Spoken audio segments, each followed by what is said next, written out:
महंगाई बड़ी ज़ोर की हो गई, गरीब आदमी की आजमाइश बढ़ गई।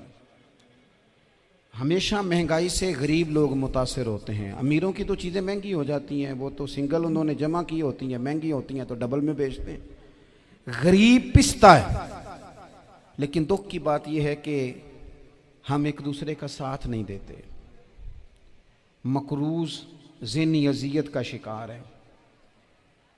3 दिन है ना ईद के, तो एक जोड़े से भी गुजारे जा सकते हैं, एक से भी। अक्सर लोग तो वैसे ही ईद की नमाज़ पढ़ के सो जाते हैं, और जो बेदार भी हैं वो भी कपड़े बदल करके जानवर के ज़िबा में मशगूल हैं। हमने इस ईद पे कोशिश करनी है कि हमारी गली में, हमारे मोहल्ले में, हमारे दाएं बाएं थोड़ा सफ़र करें, बच्चों को देखें, सरकारी स्कूल से निकलते बच्चों को देखें, मसाजिद मदारस से निकलते बच्चों को देखें। हम ना एक एक दो दो का साथ दें। ये जितनी सियासी जमातें काम कर रही हैं, जिनकी हुकूमत थी, जिनकी है, पता नहीं कल किसकी आएगी। मैं तो ज़ाती तौर पर इनसे पूरा मायूस हूँ। मुझे तो नहीं लगता कि जितने लोग आज तक हुकूमत कर चुके हैं, बार बार आते हैं या पिछली हुकूमत गई है, इनके पास कोई प्लान ही नहीं है। ये तो बेचारे एक दूसरे की टांगें खींचने के अलावा ना कुछ कर सके हैं, ना उम्मीद है कुछ करेंगे। लेकिन गरीब की तकलीफ़ बढ़ गई है। मेरे पास 20 लोग आते हैं, आते तो वो दुआ का कहने हैं, आते तो सिर्फ ये बताने हैं कि इस मुश्किल में हूँ, दुआ करना। लेकिन दोस्तों, लोगों की बातें सुन के बड़ी तकलीफ़ होती है। हम क्या किसी की मदद कर सकते हैं? हमारे लिए तो मदारस चलाने मुश्किल हैं, लेकिन लोग अजियत का शिकार हैं। ज़हनी कर्ब के नीचे लोग आ गए। इतनी बड़ी अजियतें खड़ी कर दी गई हैं। थोड़ा थोड़ा देखो, 2 का खाना 3 भी तो खा ही सकते हैं ना, 3 का खाना 4 भी तो खा ही सकते हैं ना। मेरे महबूब ने हमें ये नहीं कहा था ज़्यादा गोश्त पकाना, बल्कि रसूल पाक ने तो रंग ही बड़ा सादा दिया है। करीम ने फरमाया, आयशा शोरबा ज़रा ज़्यादा कर लो, पड़ोसियों को भी सालन दे देंगे। थोड़ा शोरबा ज़्यादा कर लो, इसी को बढ़ा लो, थोड़ा शोरबा बढ़ा लें, थोड़ा थोड़ा एक दूसरे की मदद करें, दस्त शफ़क़त रखें। गलियों में सुनसान लोग, अब तो लोग एक दूसरे से दुख भी नहीं कहते, वो कहते हैं देना किसी ने है कुछ नहीं, और तमाशा अलग से बन जाएगा। दोस्तों, हमने खुद एक दूसरे का हाथ बटाना है। जो लोग साहिब सरबत हैं, देखो एक ही बाप की औलाद होती है, एक को अल्लाह बड़ा नवाज देता है, 2-3 कमज़ोर रह जाते हैं। उसको चाहिए वो दूसरों पे दस्ते शफ़क़त रखे। एक गली में सारे लोग एक ही कबीले के, एक ही इलाके के, एक आगे निकल गया है, उसे चाहिए वो दूसरों का ख्याल करे। अजीज़ भाइयों, हमने इस कमर तोड़ महंगाई के दौर में, मैंने जुमे में अमीर लोगों से कहा था कि कुर्बानियाँ करनी तो है ही, तो तुम तो सारा साल गोश्त खाते हो। क्या आपको बताऊं कि हम उस वतन में रहते हैं, यहाँ फ्रिज और फ्रीज़र बड़ी इससे पहले ज़्यादा बिकते हैं। फ्रिज नहीं ले आओ, बड़ी ले आओ, चूँकि गोश्त सेव करना है, सारा साल भी तो मिलता है ना अमीरों। मैंने तो कहा था उस गांव में ले जाओ जहाँ कुर्बानी कोई नहीं कर रहा, ज़िबा ही वहाँ जाके कर लो। थोड़ी सी गुंजाइश बनाएं अपने दिलों में। नबी पाक सल्लल्लाहु अलैहि वसल्लम ने फरमाया, रात की एक घड़ी भर दीन सीख लेना सारी रात नफल पढ़ने से बेहतर है। अब हमें समझना चाहिए कि किताब पढ़ के भी बंदा रब रसूल तक पहुंच सकता है। किताब व सुन्नत रास्ता आसान करते हैं, लेकिन हमारे यहाँ क्या मिजाज दिया गया है, बाबा जी के पास चलो, ज़रूर जाएं बाबा जी अगर नेक हैं तो, मना कोई नहीं कर रहा। लेकिन जो सोच हमें हुजूर ने दी है, हमने उसी की सोच के मुताबिक अपने मामलात को तरतीब देना है ना। अब एक बात मैंने आपसे पूछी और आपने कहा कौम सारी बाबा जी की तरफ जाएगी। हदीस पाक किस तरह है? अल्लाह के महबूब मस्जिद शरीफ में तशरीफ़ लाए, दोनों जानिब लोगों के हलके बने हुए हैं, लोग बैठे हुए हैं। एक हलके में लोग अल्लाह की याद कर रहे हैं, जिक्र हो रहा है। एक हलके में बैठ के एक आलिम किताब व सुन्नत का दर्स दे रहे हैं, एक सिहाबी और बाकी सुन रहे हैं। ख़ास तवज्जो करें नौजवान मेरी बात पर। रसूल करीम सल्लल्लाहु अलैहि वसल्लम दोनों के बीच खड़े हो गए और करीम ने फरमाया, दोनों महफिलें खैर की हैं, दोनों ही हलके खैर के हैं। और फिर हुजूर फरमाने लगे, मुझे चूंकि रब ने उस्ताद बना के भेजा है, मैं चूंकि मुअल्लिम बन के आया हूँ, यतलु अलैकुम आयातिना व युज़क्कीकुम, मैं चूंकि किताब व सुन्नत की तालीम के लिए आया हूँ। ये लफ्ज़ कहते कहते हुजूर उस जमात में बैठ गए जो दीन पढ़ और पढ़ा रही थी। हुजूर वहाँ बैठे जहाँ बात दीन की हो रही। जहां लोगों को अल्लाह रसूल की बात बताई जा रही, तो जुमे में वक्त पे आएं, अपनी दीनी मालूमात मजबूत करें और अपने लिए मजबूत करें। मैं आपको बड़े दर्द से ये बात अर्ज करता हूं,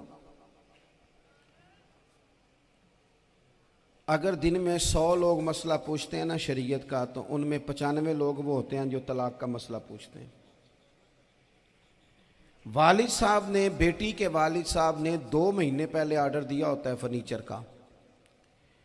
बेटे की शादी हो तो महीना पहले शेरवानी वाले को भी कहना पड़ता है, गाड़ियां बुक करानी पड़ती हैं, मैरिज हॉल बुक, ये सारे लवाजमात हम करते हैं। सारा कुछ किया, गाड़ी से घर बसना है, मैरिज हॉल से बसना है, फर्नीचर से बसना है, हमने सारा कुछ उनको बताया। लेकिन काश 2 घंटे बच्ची किसी मुअल्लिमा के पास जाती, बच्चा किसी उस्ताद के पास जाता, निकाह तलाक के मसले भी सीखते। मैं दावे से कहता हूं, अगर हमें पता चल जाए कि 3 तलाकें इकट्ठी नहीं देनी चाहिए, क्योंकि दे दें तो हो जाती हैं, अगर हमें समझ आ जाए कि नहीं देनी चाहिए, ये मसला बयान हो, और ये वाले मसले हम महफिलों में भी नहीं बयान कर सकते, इसलिए कि लोग कहेंगे मसला तो वो बयान करेंगे जिस पे नारे लगेंगे। आप कौम को ये क्या बता रहे हैं, ये तो छोटा आलिम बताता है माज़अल्लाह इस तरह की बातें, तो बड़ी बड़ी कोई नुक्ते की बात बताएं। और इस तरह हमारे यहाँ वो 1 घंटा पहले नहीं कहते तगड़े हो जो मैं जुमला देने लगा, वो पता नहीं जुमला आ रहा है कि एटम बम आ रहा है, तैयार हो जाओ, जो मेरा जुमला ज़ाया ना करना, इधर भाग के चला गया, उधर भाग के आ जाओ, अल्लाह जाने। वो जिस तरह कभी लगता है ना पटारी से, अल्लाह जाने क्या निकलेगा, मैं जुमला देने लगा हूं। तो मैं कहता हूं तू आराम से बैठ के भी जुमला दे दे, तेरे जुमले से क्या निकलेगा। और तू जुमला ना दे, हमें कोई आयत दे, तू जुमला छोड़ हमें कोई हदीस पाक सुना। यानी हर नकीब, हर खतीब, हर नात खा उठ के कहता है सारा कुरान ही हुजूर की तारीफ है। और भाई अगर सारा कुरान हुजूर की तारीफ है तो चंद आयतें पढ़ दे फिर तू भी, तूने पढ़ी तो एक भी नहीं और तू कहता जा रहा है सारा कुरान ही हुजूर की तारीफ है। ये वाली तारीफ भी तो सुनाना कौम को, जो ये बच्चे इनके उस्ताद इन्हें सिखा रहे हैं और ये सीख रहे हैं, इस तरफ भी तो सफर करें। तो मेरे अजीज, अगर लोगों को मसाइल का पता चले तो सैकड़ों घर बच जाएं तबाह होने से, बड़े बड़े घर बच जाएं, लेकिन मसाइल नहीं आते। मेरे पास मसला पूछने के लिए कुछ लोग आ गए, तो 4-5 साल का बच्चा भी था जिसके वालिद ने गुस्से में अपनी बीवी को 3 तलाकें दी थी। तो छोटा सा बच्चा, कपड़े भी फटे पुराने, और हालत बता रही थी कि गरीबी है। तो जब मैंने मसला बताया कि 3 तलाकें हो गई हैं, तो वापस जाने लगे। तो बच्चा मुझसे कहता है, देहाती आदमी, तो कहने लगा मौलवी साहब मेरी अम्मा ते नानी कहनी असन पूछ के आई आप कि हुण असीं लहदा लहदा ही रहना है। तो उस बच्चे की नौनिहाल की वो कैफियत देखी तो मैं रो पड़ा। मैंने कहा यार ये बच्चा बेचारा माँ बाप के होते हुए ये यतीमों जैसी ज़िंदगी गुजारेगा, क्योंकि बाप ने तलाक दे दी। किस तरह मसाइल नहीं बताए लोगों को, तालीम से आगाही नहीं किया।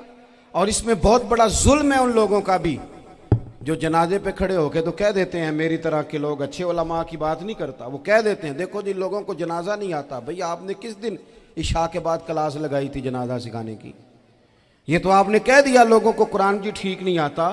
तो यहाँ तो बेचारी बीबियाँ जिनको सही पढ़ना नहीं आता वो मिशन बना लेती हैं कि मैंने इतने 100 को कुरान पाक पढ़ाना है, बेवा हो गई हूँ, तलाक याफ्ता हो गई हूँ, सारी ज़िंदगी कुरान पढ़ाऊँगी। हम क्यों ये मिशन नहीं बनाते, क्यों इस तरफ सफ़र नहीं करते? एक तो दीनी मालूमात में, दीनी उलूम में अपने आप को लगाएं और ज़ौक़ पैदा करें कि जो चीज़ें मुझे नहीं आती मैंने वो सीखनी है, जो मामलात मुझे नहीं आते मैंने उनकी तरफ सफ़र करना है। एक तो अपना ये मिजाज बनाएं। और जब आप दीनी उलूम सीखते हैं तो पता है कौन सा मंजर कायम होता है? मंजर वो बनता है कि हज़रत अबू हुरैरा भी दीन सीखा करते थे, हज़रत अब्दुल्ला इब्न उमर भी असहाबे सुफ़ा में रहा करते थे, हज़रत अनस बिन मालिक भी रहा करते थे। और ऐसा मंजर बनता है कि हज़रत सैयदा खतीजतुल कुबरा रज़ी अल्लाह तआला अन्हा फरमाती हैं, सैयदा फातिमा हुजूर की गोद में बैठी होती थी और नबी पाक से बातें पूछती थी और हुजूर उन्हें बता रहे होते थे। सैयदा आयशा हुजूर से दीन की बातें पूछती। चौथा हिस्सा हमारी फ़िक़्ह के उसूल हज़रत फातिमा की, हज़रत आयशा सिद्दीक़ा की मरवियात पर मबनी है। अगर हमारी बच्चियां छोड़ दें डाइजेस्ट पढ़ना, छोड़ दें इधर उधर की मूवी देखना, और वो किताब व सुन्नत पर आ जाएं, तो बहुत सारे मसाइल ऐसे हैं जो उलझने से पहले ही सुलझे हुए हों। दीनी तालीम का मिजाज और ज़ौक़। और दूसरी आयत करीमा मैंने तिलावत की, अल्लाह करीम ने कुरान मजीद में फरमाया, या अय्युहल्लज़ीना आमनू कू अनफुसकुम व अहलीकुम नारा, ऐ ईमान वालो खुद भी दोज़ख की आग से बचो और अपने घर वालों को भी बचाओ। ओ वालिद, वो माँ जो बच्चों को भूख से बचाने के लिए मेहनत करती है, उनको मायूसी से बहुत सारे माँ बाप ऐसे होते हैं जिनके पास कपड़े लेने के पैसे नहीं होते ईद पे। क्यों? अजीज़ भाई, जिस तरह हम अपने बच्चों को देखें, बहुत सारे माँ बाप के पास गुंजाइश नहीं होती, लेकिन इस नीयत से कि बच्चों के दिल टूट जाएंगे, ईद पे कैसे गुजारा करेंगे, मुश्किल से भी कपड़े ख़रीद के देते। इस तरह हम अपने बच्चों को भूख से, प्यास से, मायूसी से बचाते हैं।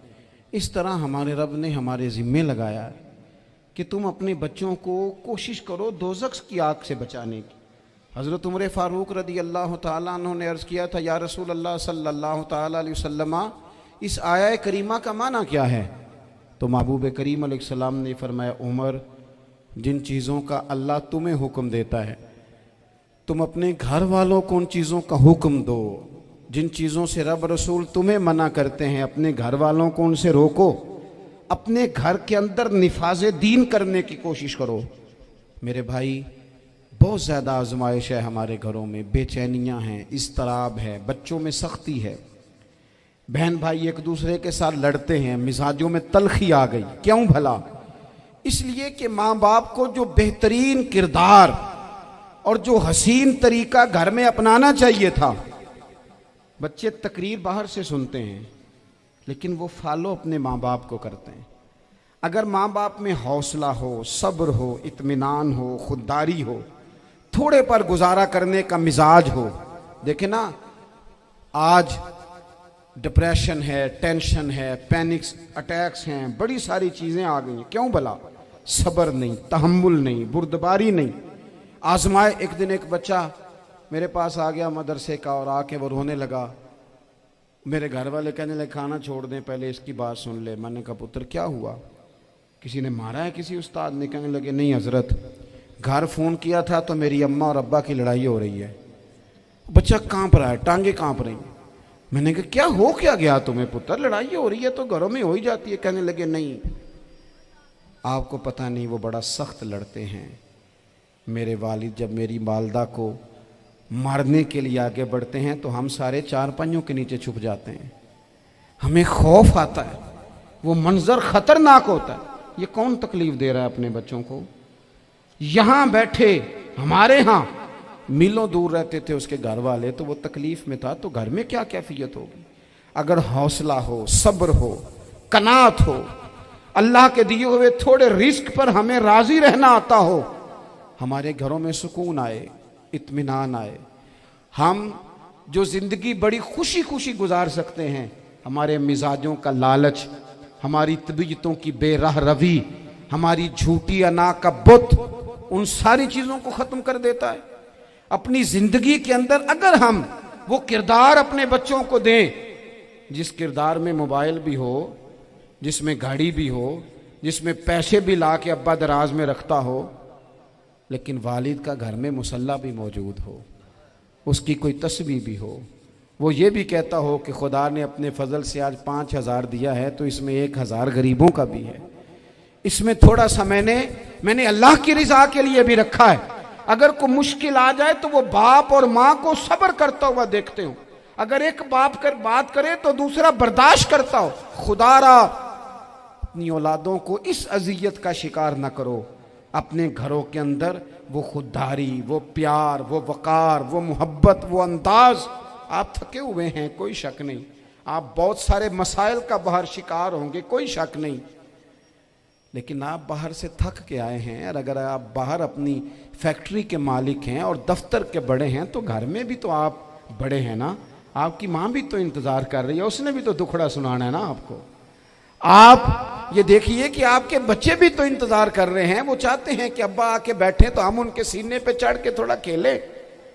आपकी अहलिया मुंतज़िर हैं कुछ बातें बीवी किसी और से नहीं कह सकती, सिर्फ अपने शौहर से कहती है। लेकिन वो तो आते ही जलाल में आ गए साहब। वो कहने लगे तू बड़ी नालायक है, मैं थका मांदा आया हूं और तूने मुझे कहानी सुना दी है। वो उस खातून से शिद्दत के साथ पेश आने लगे। मेरे रसूल पाक की हयात नूर को देखो, हज़रत उम्मे ऐमन हुजूर की रज़ाई वालदा हैं, उनकी भी खिदमत हो रही है। हज़रत हलीमा सादी आ रही हैं तो खिदमत हो रही है। हज़रत अब्बास हुजूर के चचा हैं तो करीम फरमाते हैं मेरे चचा हैं बाप की जगह पे। हुजूर दोस्त अहबाब सहाबा गुलामों सब के साथ प्यार कर रहे हैं। 9 अज़वाज मुतहरात हैं घर के अंदर। और कैफियत ये है कि हुजूर सिर्फ उनकी ज़रूरतों का ही ख्याल नहीं करते, ख्वाहिशात का ही ख्याल नहीं करते, बल्कि मेरे करीम का तरीका यह है कि कोई बंदा आज बोल क्या रहा है, वो कहाँ खड़ा है, आज उसके जुमले किस तरह के हैं, उसका लहजा किस तरह का हो गया है और उसे ठीक कैसे करना है। महबूब इसका ख्याल फरमाते, तवज्जो करते। मैं कहता हूं कि हम सबको शौक आया है आराम करने का। मैं सुबह 11 बजे से पहले अपने घर से निकल आया था और ये वक्त आ गया है और रात को खुदा जाने किस वक्त घर पहुंचना है। कई दफ़ा कैफियत ये होती है कि गाड़ी से उतरते हैं तो फिर दिल करता है कि कोई उठा के चलाए ना कभी। इसके बावजूद बहुत सारे लोग नाराज़ रहते हैं कि हमसे मिल के नहीं गए, फ़ोटो नहीं खिंचवा के गए, फलानी जगह चाय नहीं पी के गए। ये तसलसल है। लेकिन मैं जितना मर्जी थका मांदा घर जाऊंगा ना, कभी ऐसा नहीं हुआ कि मैं घर जाऊं तो बड़ी टेंशन में जाऊं। मेरी घर वाली एक दिन मुझसे कहने लगी आपने कभी नहीं कहा कि मैं थका हुआ आया, बंदा थक भी तो जाता ही है ना, कभी कहाँ करे ना। मैंने उसे कहा पता क्यों नहीं कहता, इसलिए नहीं कहता कि मैं नहीं चाहता कि मेरे बच्चे ये कहें कि हमने दीन नहीं पढ़ना, हमारा बाप तो बड़ी मुश्किल में है। हम अपने काम के बारे में अपने घर में शिकवे करते हैं। आप किसी बच्चे से पूछ लें कौन सा काम करना है, कहता जो अब्बा जी कर दे रहे वो नहीं करना। क्यों? कि अब्बा जी हर रोज़ तो कहते हैं मैं बड़ा उलझ गया हूँ, ये काम बड़ा मुश्किल है। मैं चाहता हूँ कि मैं अपने बच्चों को ये बताऊँ कि पुत्र मैं तो जिधर जाता हूँ फूल ही फूल हैं, मैं तो जिधर से गुजरता हूँ मोहब्बत ही मोहब्बत है, मैं तो जिधर से देखता हूँ दुआएं ही मिलती हैं, ताकि उनका शौक पैदा हो। मेरे अजीज, आप थोड़ा सा दिल बड़ा करें। अगर आप एक की वजह से पूरा घर सुकून में आ जाता है तो आप दिल बड़ा क्यों नहीं करते? जगह ढूंढते हैं बस मुझे कोई तंग ना करे, कोई मेरी बाप माँ बदौलत को कोई परेशान ना करे। बुखारी शरीफ सुनिए, हज़रत आयशा सिद्दीक़ा रज़ी अल्लाह ताला अन्हा बैठी हैं। हुजूर फरमाने लगे आयशा आज एक बात ना बताऊं तुम्हें? या रसूलल्लाह बताइए। हुजूर फरमाने लगे जब तुम मुझसे नाराज़ होती हो तब भी मुझे पता चल जाता है, और जब राज़ी होती हो फिर भी पता चल जाता है। तो हज़रत सैयद आयशा सिद्दीक़ा बात सुन के बड़ी खुश हुई। या रसूलल्लाह वो कैसे? हुजूर फरमाने लगे कभी कभी तुम कसम उठाती हो। या रसूलल्लाह हाँ। फरमाया जब होती हो ना राज़ी खुश, तो फिर कहती हो मुझे रब्बे मोहम्मद की कसम सल्लल्लाहु अलैहि वसल्लम। फिर तुम मेरे नाम के साथ रब करीम का नाम मिला के कसम उठाती हो, रब्बे मोहम्मद की कसम। या रसूलल्लाह बिल्कुल ऐसे ही है। और फरमाया जब तुम्हारे दिल में कोई बात होती है ना, तो फिर तुम कहती हो मुझे रब्बे इब्राहीम अलैहिस्सलाम की कसम, फिर तुम रब्बे मोहम्मद नहीं कहती। ये बुखारी मुस्लिम में मौजूद है। हज़रत आयशा सिद्दीक़ा ने तो बात सुनी तो खिल गई तबीयत, कहने लगी करीम सदके जाऊं, यहाँ तक ख्याल फरमाते हो? किसके जुमले कहाँ पहुंच गए, यहाँ तक ख्याल है? फरमाया मुझे पता चल जाता है कि तुम्हारी कैफियत क्या है, कहाँ खड़ी हो। और भाई हम तो अपनी माँ का भी ख्याल नहीं रखते। हमारा बाप कहाँ बेचारा खड़ा है, वो तो इंतज़ार में था कि कोई 10 मिनट मेरे पास बैठेगा, तवज्जो ही नहीं, जज्बात का ख्याल ही नहीं। हज़रत आयशा सिद्दीक़ा बात सुन के अर्ज़ करने लगे या रसूल अल्लाह मुझे रब्बे मोहम्मद की कसम हो, मैं सिर्फ नाम छोड़ती हूँ, मेरे दिल में हर वक़्त मदीने वाले महबूब ही रहते हैं, नाम ही छोड़ती हूँ सिर्फ। ओ मेरे दोस्त थोड़ा सा जा। और दूसरा अर्ज़ करूँगा, दौलत अगर बहुत आली चीज़ होती ना, बहुत कीमती, तो सबसे ज़्यादा सैयद आयशा के घर में होती। अगर पैसों से ही शौक खाता तो पैसे सबसे ज़्यादा हज़रत फातिमा तज़हरा के काशाना नूर में होते। ओ मेरे भाइयों, सोना वक्त मोहब्बतों से गुजारा जा सकता है। ओ भाई, मैंने तो अपने घर में ये देखा कि मेरे वालिद साहब गर्मी आती तो फरमाते, ओ लो भाई तुहानू हुण परवाह नहीं, मैं तुहाडे पड़ोले च दाने पा दिते ने ते तुहाडी माँ ने मर्तबान ने अचार पा दिता है, लो अब तुम्हें कहीं जाने की ज़रूरत नहीं पड़ेगी। इस पे भी वक्त बड़ा अच्छा गुजरता था, इस पे भी टाइम बड़ा अच्छा। 6-6 खाने खा के बच्चे नखरे कर रहे हैं। मैंने अपने वालिद साहब से एक दिन कहा, मैं क्या अब्बा जी तुहानू पसंद की है? फरमान लगे, पुत्र जे तो लगी होवे भुख फिर तो हर शाही, और अगर भूख ना हो तो फिर नखरे ही नखरे हैं, फिर क्या पसंद होना है। तबीयत नहीं, अपने घरों में अपने दोस्तों में इत्मीनान पैदा करें, इस तराब से बाहर आएँ। और एक बात और अर्ज़ करनी है, याद रखना, तकरीर बाहर चलती है, घर में नहीं चलती। घर में अमल चलता है। घर जाके आप लेक्चर देना, नमाज पढ़ा करो, नमाज पढ़ा करो, नमाज पढ़ा करो, नमाज पढ़ा करो, तो कोई नहीं पढ़ते घर वाले। आप घर में नमाज खुद शुरू कर दें। नबी पाक सल्लल्लाहु अलैहि वसल्लम ने फरमाया, घरों को कब्रिस्तान ना बनाओ, कुछ नफली नमाजें घर में भी पढ़ा करो। अल्लाह के प्यारे रसूल सल्लल्लाहु अलैहि वसल्लम का घर मस्जिद नबी के बिल्कुल साथ है, दरवाज़ा हुजूर के घर का मस्जिद में खुलता था। लेकिन नबी करीम सल्लल्लाहु अलैहि वसल्लम क्या करते थे? हजरत आयशा सिद्दीक़ा फरमाती हैं, तहज्जुद की नमाज घर में पढ़ा करते थे। घर में हुजूर तहज्जुद की नमाज पढ़ते, अगरचे घर में दुश्वारी थी। कुछ इबादात, कुछ नमाजें घर के अंदर भी इंसान पढ़े। आखिरी गुजारिश आप हजरात से करनी है, इतना बड़ा मजमा है, इतने सारे लोग तशरीफ़ लाए हैं, एक गुजारिश आप हजरात की खिदमत में रख के बस मैंने बात को समेटना है। 2 बातें मैंने आपकी खिदमत में अर्ज़ की हैं। एक तो दीनी इल्म का ज़ौक़ पैदा करें, और दूसरा अपने घरों में थोड़ा ठहराव लाएं। थोड़ा सा अपने, ये बच्चों के दस्तार फ़जीलत का इज्तिमा था, इसलिए मैंने ये बात अर्ज़ की, अपने घरों में थोड़ा हौसला कनात लाएं। हज़रत आयशा सिद्दीक़ा रज़ी अल्लाह तआला अन्हा फरमाती हैं, ऐसा नहीं था कि हमारे घर के अंदर माल नहीं आता था, अल्लाह के फजल से बड़ा कुछ आता था, लेकिन फरमाती हम एसार कर दिया करते थे। हुजूर का मिजाज एसार कर देने का है। याद रखना, शम्मा से अगर कई शम्मे जल जाएं तो इसकी रोशनी में कभी कमी नहीं आती।